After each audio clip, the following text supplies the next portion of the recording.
4일이나 지나가지고 시체에서 말 그대로 썩는 냄새까지 나고 있던 죽었던 나사로를 다시 살려주시지 않았습니까?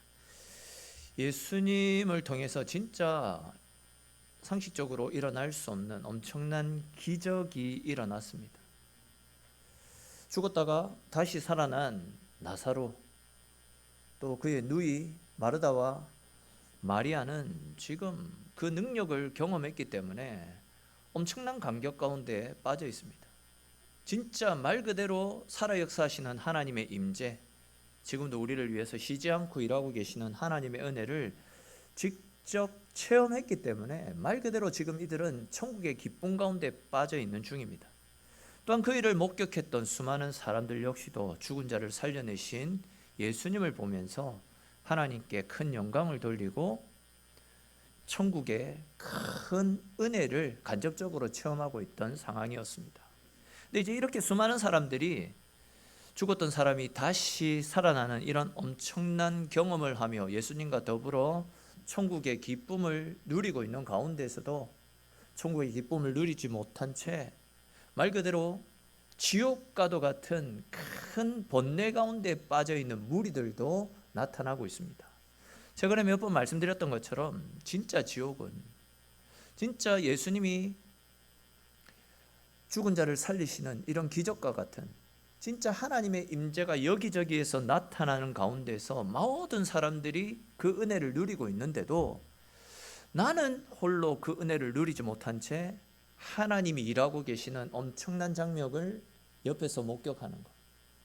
나는 그 은혜와 상관없는데 딴 사람들은 그 은혜를 누리고 있을 때 나는 진짜 말 그대로 고통 가운데, 지옥의 고통 가운데 빠져들게 되는 겁니다. 그런 것이 진짜 지옥이다라고도 말씀드릴 수 있습니다. 우리가 읽지는 않았지만 요한복음 11장 45절 이후의 말씀을 보시면 예수님께서 나사로를 살리는 그 일을 통해서 수많은 사람들이 예수님을 믿고 하나님께 영광을 돌리고 천국의 기쁨을 경험하고 있었잖아요. 모두가 지금 하나님을 찬양하고 난리 아닌 난리가 났습니다. 그런데 그런 가운데서도 대제사장들과 바리새인들을 비롯한 종교 지도자들은 진짜 그것 때문에 죽을 지경입니다. 진짜 말 그대로 지옥과도 같은 고통 가운데 빠져 있던 상황이었습니다. 47절 48절에 나타나고 있듯이 그들은 예수가 그런 기적을 일으키고 있으니까 이제 우리가 어떻게 해야 되겠냐, 그를 가만히 내버려 두게 되면 모두가 예수를 메시아로 인정하며 그를 추앙할 것인데, 또 그런 그들의 모습을 보고 로마 정부에서는 우리가 무슨 반란이라도 일으킬 줄 알고 군사를 보내어서 우리를 치러 올 것이 뻔한데 그렇게 되면 우리는 흔적도 없이 사라지게 될 것이다. 이 일을 어떻게 하면 좋겠냐. 그러니 53절에 기록된 말씀처럼 예수를 죽여서 미리 학은을 없애버리자라면서 예수님을 죽일 작정을 하기 이르렀습니다. 당시 종교 지도자들은 예수님께서 죽은 자를 다시 살리시는 엄청난 기적을 일으키고 또 그 일을 통해서 수많은 백성들이 자기네들에게서 등을 돌려 예수님에게로 돌아가자, 즉 예수님을 추종하는 사람들이 많아지자 자기네들의 밥그릇이 날아가게 될까 봐 지금 조마조마한 겁니다. 견딜 수가 없습니다. 하나님의 은혜를 경험하고 있으면서도 그들은 고통 가운데 있는 겁니다. 이에 그들은 그런 불안함을 없애기 위해서 그리고 또 자기들의 입지를 더욱더 굳건하게 세워나가기 위해서 예수님을 죽이기로 결의를 했고, 또 57절 11장 57절에 기록된 말씀처럼 누구든지 예수를 보거든 신고를 해라, 그러면 우리가 그를 잡을 것이다 라고 오늘날로 치면 예수님께 현상금까지 내어 걸고 일종의 지명 수배까지 내린 상황이었습니다. 그러니까 이제 지금 예수님은 죽은 사람을 살려내신 그 일로 인해서 오히려 죽음의 위기로 내몰린 상황 아니겠습니까? 자, 그렇다면 여러분, 이렇게 모든 사람들이 현상금까지 내어 걸고 예수님을 잡아서 죽이려고 하는 상황이다라고 한다면 그 상황을 알고 있는 예수님 입장에서는 어떤 조치를, 어떤 행동을 취하는 것이 올바른 행동이다라고 할 수 있겠습니까? 당연히 자신의 몸을 숨기고 사람들의 눈을 피해 다녀야 되지 않겠습니까? 근데 예수님은 어떤 행동을 취하십니까? 우리 오늘 본문 1절에 기록된 말씀 같이 한번 읽어보겠습니다. 6월절 엿새 전에 예수께서 베다니에 이르시니 이곳은 예수께서 죽은 자 가운데서 살리신 나사로가 있는 곳이라. 아멘. 자, 앞에서 말씀드렸던 것처럼 지금 예수님께 현상금이 걸렸고 지명 수배까지 내려진 상황입니다. 그렇다면 당연히 사람들의 눈을 피해 어딘가에 숨어 계셔야 되는데 예수님은 그렇게 하시지 않았습니다. 오히려 죽은 오라비가 다시 살아난 일로 너무 기뻐가지고 그 일을 행하여 주신 예수님을 위해서 잔치를 베풀고 있는 베다니에 있던 나사로의 집으로 찾아가셨습니다. 지금 안 그래도 사람들이 예수님을 잡기 위해서 나사로 주변을 감시하고 있을 것이고, 그렇다면 당연히 나사로의 집은 감시 대상 1호가 되어 있었을 것입니다. 그런데도 예수님은 아랑곳하지 않고 나사로의 집으로 찾아가셨습니다. 그리고 그곳에서 마르다와 마리아가 준비한 풍성한 잔치를 즐기고 계시는 상황입니다. 자, 그렇다면 여러분, 지금 예수님이 하고 계시는 행동은 좀 우리가 알고 있는 상식과는 맞지 않는 상황 아닙니까? 그러면 예수님은 왜 사람들이 당신을 잡아서 죽이려고 하는 상황 가운데서도 몸을 숨기지 않고, 즉 숨지 않으시고 오히려 감시 대상 1호였던, 그것도 잔치가 열려서 모든 사람들이 북적북적 거리고 있는, 즉 예수님에 대한 소문이 금세 퍼져나갈 수 있는 이곳에 찾아오셔서 잔치를 즐기고 계시는 것이겠습니까? 오늘 본문에서 우리는 예수님께서 사람들의 감시와 추격 속에서도 나사로의 집에 찾아가신 이유와 관련된 말씀들을 함께 살펴보면서 우리에게 주시는 하나님의 은혜를 함께 나누려고 합니다. 이 시간 가운데 말씀을 깨닫는 지혜와 하나님께서 나에게 부어주시는 특별한 은혜가 넘쳐날 수 있는 귀하고 복된 시간 될 수 있기를 주님의 이름으로 축원합니다. 자, 이제 우리 오늘 본문 3절에 기록된 말씀 같이 한번 읽어봅시다. 3절 말씀 같이 읽겠습니다. 마리아는 지극히 비싼 향유 곧 순전한 나드 한 근을 가져다가 예수의 발에 붓고 자기 머리털로 그의 발을 닦으니 향유 냄새가 집에 가득하더라. 아멘. 이 말씀에서 우리는 마리아가 굉장히 값비싼 향유를 가져다가 예수님께 부어드리는 것을 볼 수 있습니다. 여러분, 왜 마리아가 예수님께 값비싼 향유를 부어드린 것입니까? 지금껏 우리가 살펴보았던 것처럼 예수님께서 마리아의 오라비, 즉 죽었던 나사로를 살려주셨기 때문에 너무 감사해서 그랬던 것 아니겠습니까? 만약 예수님께서 계시지 않았다라고 한다면 자기 오라비는 죽었습니다. 더 이상 볼 수 없습니다. 특별히 이 마르다와 마리아에게 있어서는 이 두 사람은 일찍 부모를 여의고 이 나사로가 자기 부모 역할을 해주었던, 그들에게 있어서는 진짜 부모와도 같은 존재가 나사로였는데 그런 오라비가 죽었으니까 얼마나 슬펐겠습니까? 근데 예수님이 찾아오셔서 그렇게 슬픔 가운데 빠져있던 그 가정을 다시금 생명으로, 은혜로 변화시켜 놓았던 겁니다. 근데 이제 예수님이 찾아오셔서 이렇게 모든 절망을 기쁨의 상황으로 바꾸어 주셨으니 이 여인에게 있어서 진짜 예수님이야말로 세상 그 어떤 분보다도 귀하고 소중한 분 아니었겠습니까? 이에 마리아는 나드 향유를 가지고 아낌없이 예수님의 머리 위에 온몸에 다 부어드렸던 겁니다. 다들 이 향유가 얼마나 비싸고 가치 있는 것인지 잘 아시겠지만 다시 한번 더 이 향유의 가치를 말씀드리면, 먼저 이 본문에 나타나고 있는 나드 향유라는 것은 당시 이제 인도의 고산 지역에서 나는 희귀 생물에서 채취하는 것이었습니다. 더군다나 이제 3절 말씀해 보시면 순전한 그 향유가 순전한 것이었다라고 말씀을 하고 있잖아요. 그러니까 이 향유가 물을 섞은 어떤 첨가물을 섞은 것이 아니라 순수 100%의 원액이었다라는 겁니다. 그러다 보니까 굉장히 비쌌는데 그 가치가 자그마치 300데나리온이나 되었다라고 이야기를 하고 있지 않습니까? 아시는 것처럼 한 데나리온은 성인 노동자의 하루치 임금입니다. 오늘 편의점에서 아르바이트를 해도 하루 임금이 10만 원입니다. 대충 노동자의 임금을 10만 원에서 15만 원 정도로 잡았다라고 했을 때 300데나리온이면 3천만 원에서 한 5천만 원 정도에 이르는 굉장히 값비싼 물건입니다. 그리고 당시 유대인 여인들은 이 향유를 시집을 갈 때 지참금으로 가지고 가는 전통이 있었습니다. 그러니까 이제 마리아에게 있어서는 이 향유가 굉장히 귀하고 가치 있고 소중한 것이었다라는 거죠. 그러나 그녀에게는 예수님이 더 귀하고 소중한 분이었기 때문에 그 값비싼, 자기 시집을 갈 때 지참금으로 준비했던 그 값비싼 향유를 예수님을 위해서 아낌없이 헌신적으로 다 부어 드렸던 거죠. 자, 그런데 이제 그런 일이 있고 나서 또 어떤 문제가 발생합니까? 옆에서 그 문제를 지켜보고 있던, 그 일을 지켜보고 있던 가룟 유다와 예수님의 제자들이 분이 여깁니다. 왜 이 향유를 팔아가지고 가난한 자들에게 나누어 주지 않았느냐? 왜 이 비싼 것을 한 번에 이렇게 낭비하느냐라고 마리아를 책망하는 것을 보게 됩니다. 그러자 이제 그 옆에서 그 말들을 듣고 계셨던 예수님께서 뭐라고 말씀합니까? 우리 오늘 본문 7절과 8절에 기록된 말씀 같이 한번 읽어보겠습니다. 예수께서 이르시되 그를 가만두어 나의 장례할 날을 위하여 그것을 간직하게 하라.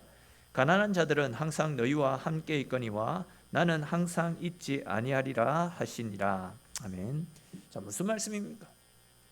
그냥 간단하게만 설명드리면 마리아가 행한 이 일은 내가 죽게 될 것을 알고 나의 장례를 미리 치르기 위한 의식이니까 너희는 그녀를 책망하지 말라라는 이야기입니다. 자, 그런데 여러분 한번 생각을 해보십시다. 당시 예수님의 제자들과 또 예수님을 따라다녔던 그 측근들은 예수님이 죽게 된다라는 사실을 모르고 있었습니까? 아니지 않습니까? 그들은 모를 리가 없습니다. 왜 그렇습니까? 우리가 쭉 살펴보았듯이 예수님은 당신이 십자가를 지고 죽음을 당하게 될 것이다 라는 사실을, 즉 당신의 죽으심에 대해서 몇 번이나 말씀을 하셨더랬습니다. 근데 이제 문제는 제자들은 아무리 예수님이 십자가를 지고 죽는다라고 말씀을 하시더라도 우리가 백성들을 규합해서 백성들과 함께 예수님의 죽으심을 막고 반드시 예수님을 왕으로 추대할 것이다, 우리가 그렇게 할 것이다 라는 강한 결의를 가지고 있었더랬습니다. 그런 생각들이 머릿속에 깔려 있다 보니까 내가 죽을 것이다 라는 예수님의 말씀이 그들의 귀에 들어올 리가 없었던 겁니다. 그러나 마리아는 달랐습니다. 누가복음 10장 말씀해 보시면 예수님이 또 다른 날 이 나사로의 집에 방문하시는 사건이 있는데, 그때 마르다는 예수님의 음식을 준비한다고 분주했고 마리아는 그때 예수님의 품에서 말씀을 듣는 그런 장면들이 나타나지 않습니까? 그렇게 이제 말씀을 듣던 중에 마리아는 분명히 예수님으로부터 내가 십자가를 지기 위해 예루살렘에 올라갈 것이고 그곳에서 온 인류를 위한 대속 제물이 될 것이다, 그 말씀을 하셨을 것이고, 예수님을 사랑했던 마리아는 예수님의 그 말씀을 귀담아 듣고 있었습니다. 하나도 놓치지 않고 마음에 새겨놓고 있었습니다. 그리고 이제 그녀의 생각에, 즉 죽었던 오라비가 다시 살아나서 그 일을 축하하기 위해 예수님을 초청한 그 자리에서 예수님을 뵙고는 그녀의 머릿속에 예수님이 이번에 예루살렘에 가시면 예수님 말씀하신 대로 십자가를 지시겠구나, 그런 생각을 직감적으로 본능적으로 떠올렸던 겁니다. 이에 마리아는 자기의 가정에 새로운 생명을 허락하여 주신 예수님의 은혜에 감사함으로 자신이 가진 이 향료컵을 예수님의 장례를 위해서 아낌없이 다 부어드렸던 겁니다. 그러한 이 여인의 마음을 아셨던 예수님께서는 가난한 사람들은 항상 너희와 함께하고 있기 때문에 언제든지 너희가 그들을 도와줄 수 있지만 나는 항상 있지 않다, 즉 나는 이제 십자가를 지고 죽게 될 것이다, 너희 곁을 떠나가게 될 것이다, 나중에는 같이 있고 싶어도 같이 있지 못하고 보고 싶어도 보지 못할 것이다, 그것을 알고 마리아가 나를 위해 장례를 치르기 위해 향유를 부어준 것이니까 절대 마리아를 책망하지 말고 오히려 복음이 증거되어지는 곳곳에다가 이 여인이 행한 일을 기록해서 이 여인을 기념하게 하라, 그런 말씀을 하시지 않았습니까? 그러면서 마리아의 행위를 칭찬해 주셨다라는 거죠. 자, 그런데 여러분, 지금까지 우리가 살펴본 것처럼 가룟 유다를 비롯한 제자들의 눈에는 마리아의 아낌없는 헌신이 쓸모없는 낭비처럼 보여졌지만, 마리아의 이 헌신이 3천만 원, 5천만 원에 이르는 그 향유를 한 번에 부어드렸던 이 헌신이 주님의 장례를 미리 치러드리는 너무나도 뜻깊고 엄청나게 귀하고 존귀한 일이다라는 것이 예수님의 말씀을 통해서 판명나지 않았습니까? 사실 오늘날 우리가 살아가는 이 사회는요, 모든 것의 가치를 돈으로 따지고 물질로 평가하는 시대입니다. 물론 돈이 중요합니다. 돈도 절대적으로 필요합니다. 그러나 이제 돈이 중요하다라고 해가지고 우리가 모든 것의 가치와 어떤 결과를 돈으로 평가해서는 안 되지 않겠습니까? 모든 것이 돈으로 평가되어진다라는 것은 우리의 착각 가운데 하나입니다. 이 세상에는 진짜 돈으로 환산할 수 없는 귀하고 가치 있는 것들이 굉장히 많이 있습니다. 친구들 사이에 두터운 우정은 절대 돈으로 환산할 수 없습니다. 자식을 사랑하는 부모의 그 마음을 어떻게 돈으로 평가할 수 있겠습니까?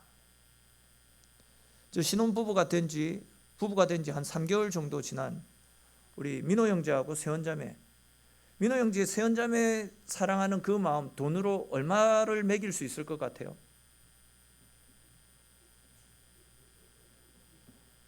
너무 귀하고 가치 있고 평가가 안 되니까 말을 못하는 것 아니에요. 그런 사랑은 돈으로 평가할 수 없습니다.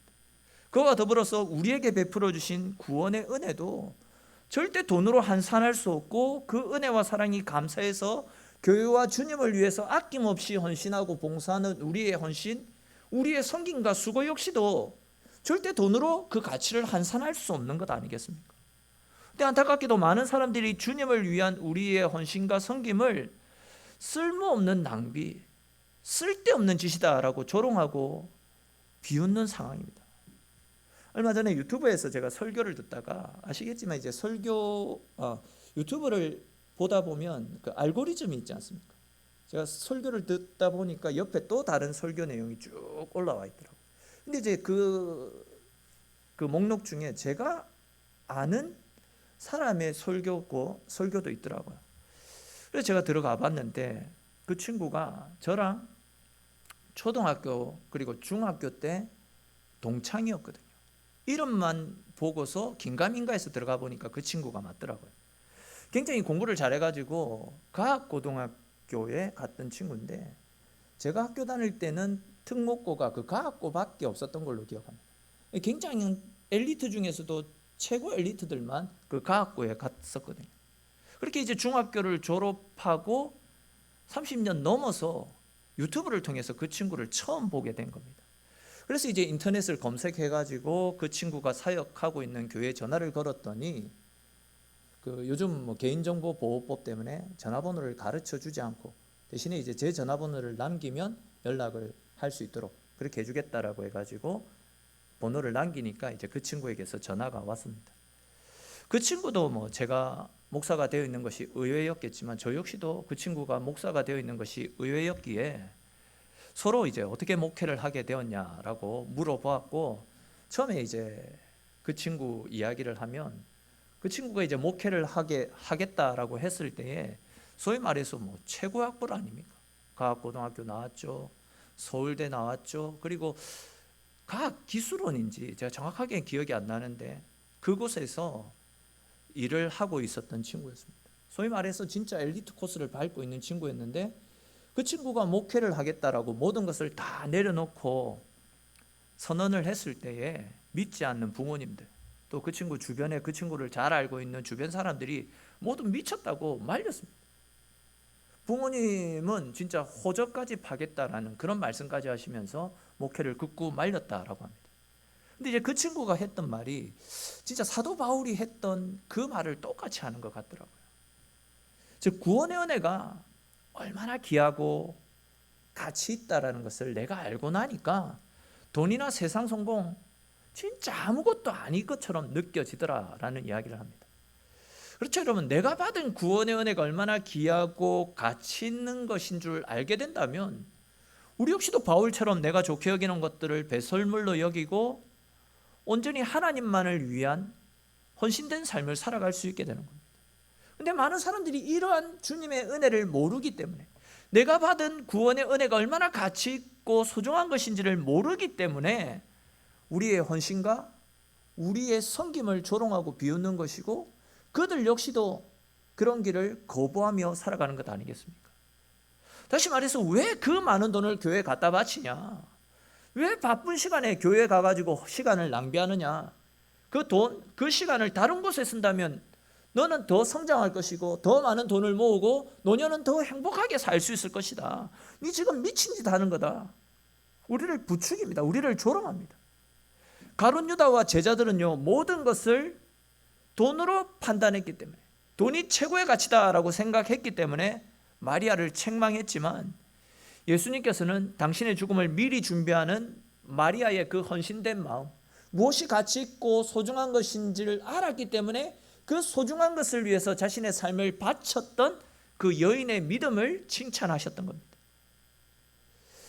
사랑하는 성도 여러분, 주님을 사랑하십니까? 주님이 나의 구원자 되신다라는 사실을 믿으십니까? 그렇다면 우리는 기꺼이 하나님과 주님을 위해서 나의 모든 것들을 헌신하고 바칠 수 있어야 됩니다. 사람들은 그런 우리를 비웃을지 몰라도 그것은 절대 낭비가 아닙니다. 허투른 소비가 아닙니다. 오히려 주님의 상급책에 기록되어져서 주님으로부터 칭찬들을 가장 귀하고 가장 가치 있고 소중한 일임을 믿으시기를 축원합니다. 저와 여러분들 모두가 우리가 주님께로부터 받은 은혜와 사랑에 늘 감사하면서 언제나 우리가 할 수 있는 최고의 헌신, 최고의 충성, 최고의 섬김으로 주님 나라와 주의 영광 위에서 헌신하고 충성하는 저와 여러분들의 삶이 될 수 있기를 주님의 이름으로 축원합니다.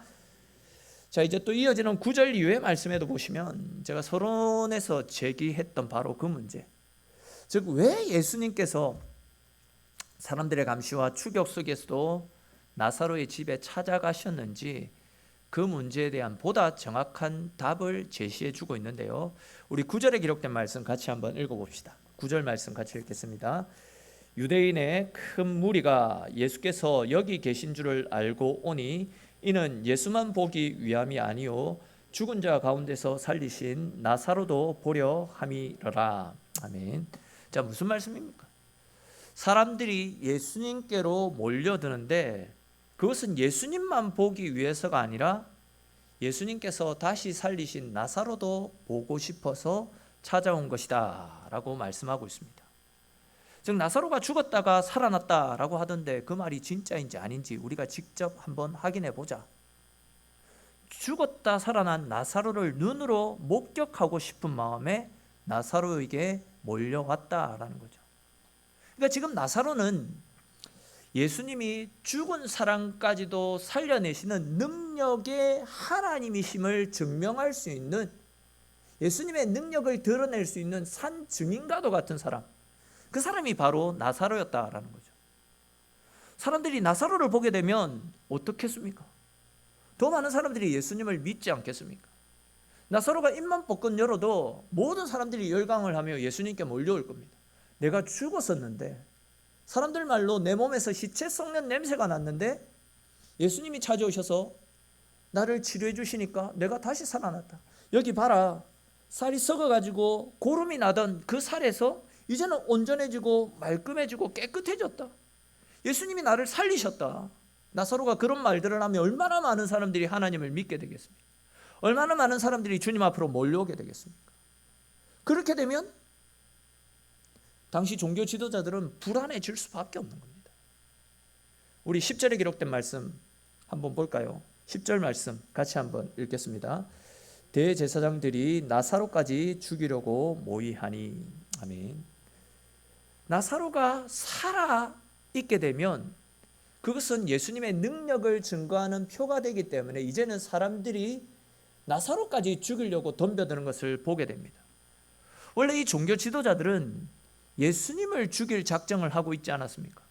근데 아무리 생각해봐도 예수님을 죽이는 것이 쉽지가 않았습니다. 왜 그렇습니까? 예수님 곁에는 항상 수많은 군중들이 예수님을 추종하고 예수님을 떠받들고 예수님을 따라다니고 있었기 때문에 자칫 잘못 예수님을 잡으려고 하다가는 자기들이 오히려 군중들에 의해서 큰 코를 다칠 수 있기 때문에, 자기들이 희생을 당할 수 있기 때문에 쉽게 예수님을 잡지 못하고 있었습니다.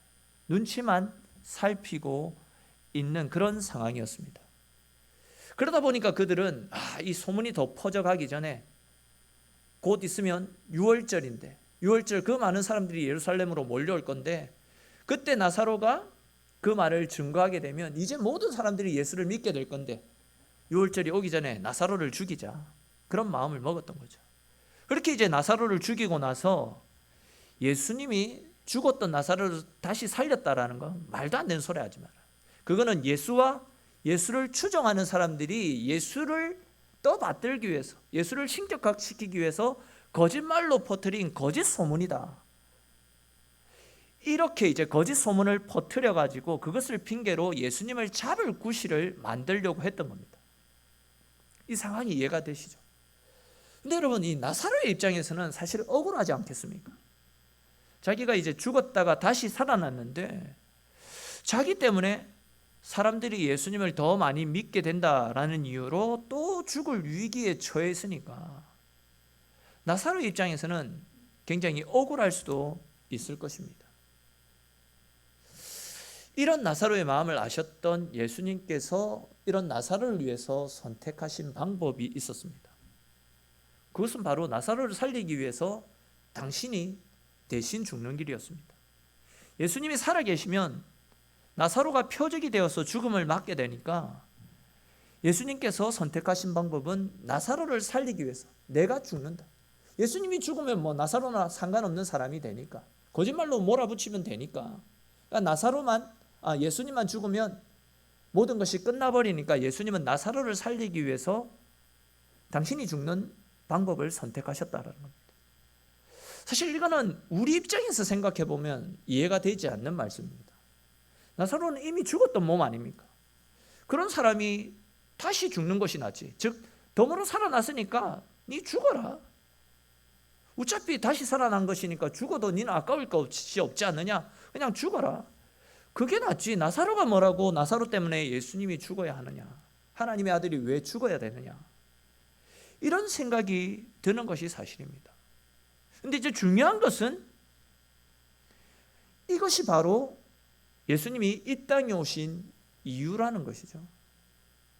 그렇습니다, 여러분. 예수님은 아무것도 아닌 나사로를 위해서, 아무것도 아닌 나를 위해서, 아무것도 아닌 우리를 살리기 위해서 이 땅에 찾아오셔서 십자가의 대속 제물이 되어 주셨습니다. 하늘 보좌의 영광, 모든 것을 다 누릴 수 있는 존귀하신 분이셨지만 나 같은 죄인을 살리시기 위해서 하늘 보좌의 영광 다 포기하시고 나를 구원하시기 위해 이 땅에 찾아오셨고, 십자가의 희생 제물이 되어 주심으로 우리의 죄를 없이 하시고 우리에게는 영원한 생명을 허락해 주셨다라는 거죠. 오늘 본문에 있어서 진짜 중요한 포인트는 마리아가 아낌없는 헌신으로 예수님의 머리 위에 향유 옥합을 깨뜨려 부어드렸다. 이것이 아니라 그보다 더 큰 인생, 바로 예수님이 자신의 몸을 깨뜨려 가지고 나사로와 마리아와 마르다, 무엇보다도 나같이 약하고 허물 많은 죄인을 위해서 보혈의 피를 흘려주셨다라는 사실. 우리는 지금까지 마리아의 헌신을 위주로 이 본문을 많이 살폈는데 진짜 중요한 것은 마리아의 헌신이 아니라 우리를 위해서 십자가의 희생 제물이 되어주신 예수 그리스도를 알아가는 것.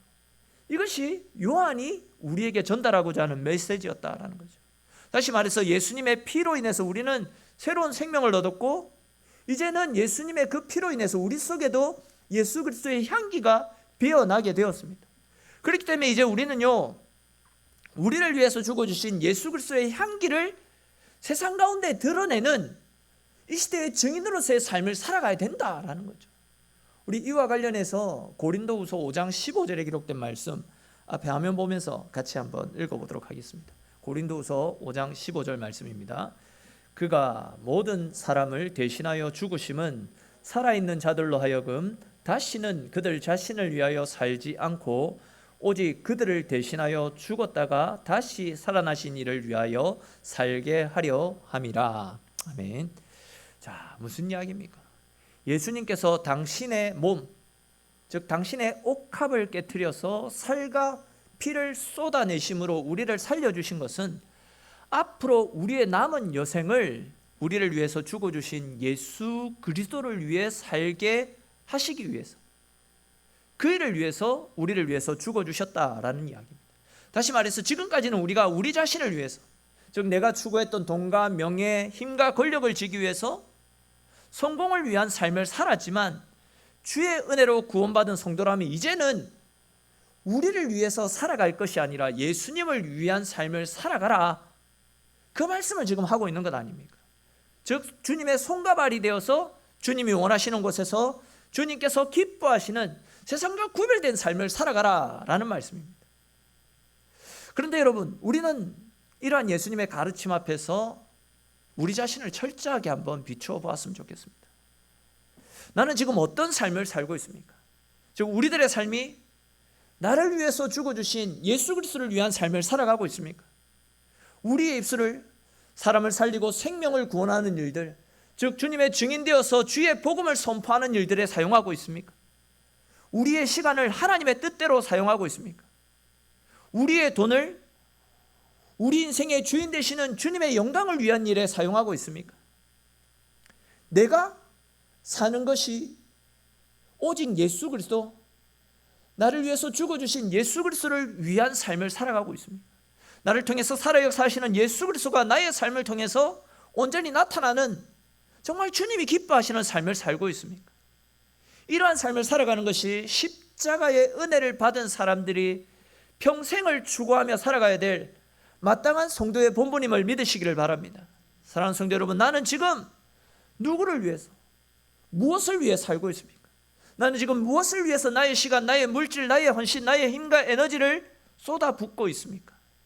이제 우리는 나를 사랑하셔서 나를 살리기 위해서 나를 위해 죽어주신 예수님을 위한 삶을 살아갈 수 있어야 됩니다. 예수님께서 당신의 살과 피를 쏟으심으로 우리를 살려주셨듯이, 마리아가 향유 옥합을 깨트려 주님께 드렸듯이, 이제 우리의 삶도 나를 위한 삶이 아니라 복음을 위해서 나를 희생하고 복음을 위해서 베풀고 나누는 섬김의 삶을 살아갈 수 있어야 됩니다. 즉 나를 통해서 살아 역사하시는 예수 그리스도가 드러나는 삶, 그것이 우리 성도된 사람들의 본분임을 믿으시기를 바랍니다. 이런 삶을 살아가는 것이 십자가의 은혜를 받은 우리 성도들의 모습이 되어져야 됩니다. 오늘 함께 나눈 이 말씀들을 꼭 기억하시면서 주님이 우리를 위해서 죽어주신 그 사랑 앞에 늘 언제나 감사하면서, 또한 주의 죽으심이 외롭고 비참한 죽음이 되어지지 않도록 우리의 남은 인생, 우리의 남은 여생, 정말 하나님의 뜻대로 예수 그리스도의 향기를 뻗트리며 하나님의 영광을 드러내는 세상과 구별된 복된 인생을 살아가시는 저와 여러분들의 삶이 될 수 있기를 주님의 이름으로 간절히 축원합니다. 오늘 주신 말씀